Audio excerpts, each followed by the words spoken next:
안녕하세요. 1인 원장 윤원장입니다.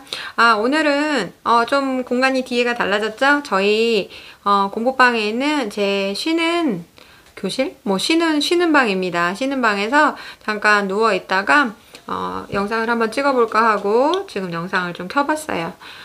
오늘은 무엇에 대한 얘기를 할 거냐면 원이 잘 되기 시작한 계기 두 번째입니다.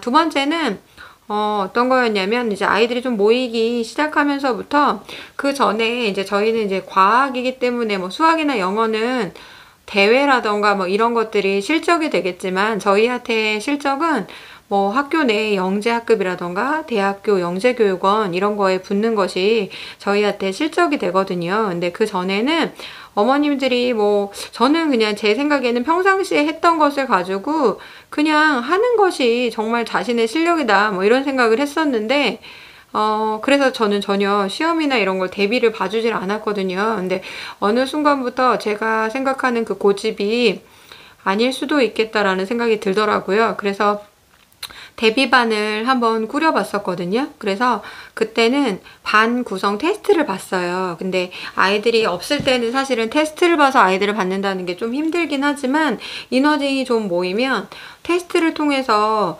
아이들을 뽑다 보니까 아무래도 실적이 더 잘 나오는 부분도 있고 그리고 또 아이들이 좀 모이는 또 계기가 되기도 하더라고요. 좀 쉽게 들어갈 수 없다? 약간 그런 부분도 어떻게 보면 좀 마케팅이 된 것 같다라는 생각이 좀 지나고 나서는 들어요. 그래서 아이들이 저는 사실은 잘한다 못한다 이런 의미보다는 이제 문제집 자체가 조금 영재교육원이나 이런 걸 대비하는 부분이 어렵다 보니까 아이들한테 괜히 더 어려운 거를 해서 아이들을 너무 힘들게 하고 벌써 이 과목이 지겹게 하는 것보다는 좀 수업을 효율적으로 하려면 수준에 맞는 아이들이 하는 게 맞다라는 판단하에서 테스트를 보게 된 건데, 이것에 사실은 단점도 있고 장점도 있어요. 아까 말씀드렸던 것처럼 장점은 그런 걸 생각하는 친구들이 좀 모이다 보니까 학습적으로 좀 잘하는 아이들이 많이 모여서 또 성과를 많이 뽑을 수 있는 거는 좀 장점이 되고,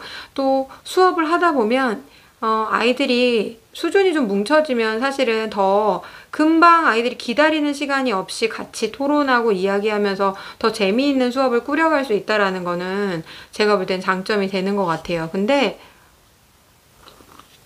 단점도 있어요. 이제 단점이 뭐냐면, 그러니까 이거는 몇 년에 한 번 혹은 매년 반복되는 일인데, 이제 테스트를 봤을 때 친구들 그룹이 있다. 그런데 친구들은 다 붙었는데 자기 아이만 떨어졌다.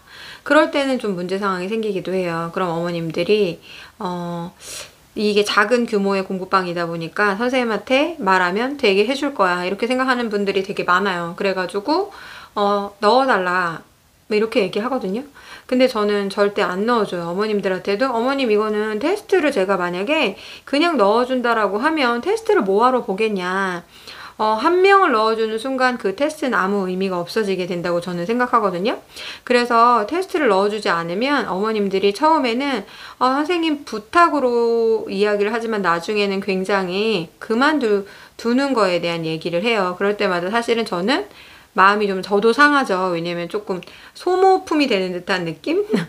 약간 갑질 아닌 갑질이 돼버리니까 기분이 좀 나쁘기는 하지만 그래도 이거는 저희 원의 원칙이기 때문에 어쩔 수 없다라고 얘기를 해요. 그래서 3명이 그만둘 수도 있고 2명이 관둘 수도 있고 그런 경우가 좀 발생되기는 하거든요. 하지만 만약에 선생님들이 반 구성 테스트를 본다고 하면 저는 그렇게 해야 된다고 생각을 해요. 그래서 처음부터 반 구성 테스트를 봐서 아예 내가 오픈을 할 때 하는 거는 어려워요. 왜냐면 아이들이 별로 없는데 아이들이 그런 부분에 의해서 어머님들의 입김이 작용하는 순간 그 테스트가 아무것도 아니게 되기 때문에 그냥 선생님이 아이들의 그냥 수준별로 해서 테스트를 봐서 반을 구성하는 것까지는 괜찮지만 영재반이다. 그래서 완전히 좀 다른 형태의 테스트는 권하지는 않아요. 하지만 이게 또 하나의 잘 되는 계기가 되게 되는 건 그럼으로 인해서 그 잘하는 친구들이 모여지면 사실은 실적을 빼는 게 훨씬 더 좋잖아요. 그럼 실적이 쌓이기 시작하는 순간부터는 아이들이 계속 오게 되어 있어요. 그래서 그 부분 때문에 저 원에는 가면은 이렇게 잘하게 되더라 라는 게 약간 어머님들 사이에 입소문이 나게 되거든요. 그럼 그렇게 되면 얻을 수 있는 게 많다고 저는 생각을 해요. 그래서 과학 같은 경우는 뭐 영재학급 영재교육원에 도전을 하지만 제가 아는 수학 선생님은 여러 가지 뭐 수학은 또 대회가 많더라고요. 그런 부분으로 해서 아이들의 실적을 내서 지금 굉장히 또 잘 대기도 받아가면서 수업을 하시는 분이 계시거든요. 그러니까 자기 학과에 맞는 실적 쌓기? 그게 제 원에 잘 되기 시작한 계기 두 번째인 것 같아요. 또 다음번에는 세 번째 계기를 말씀드릴게요. 감사합니다. 오늘도 화이팅 하세요.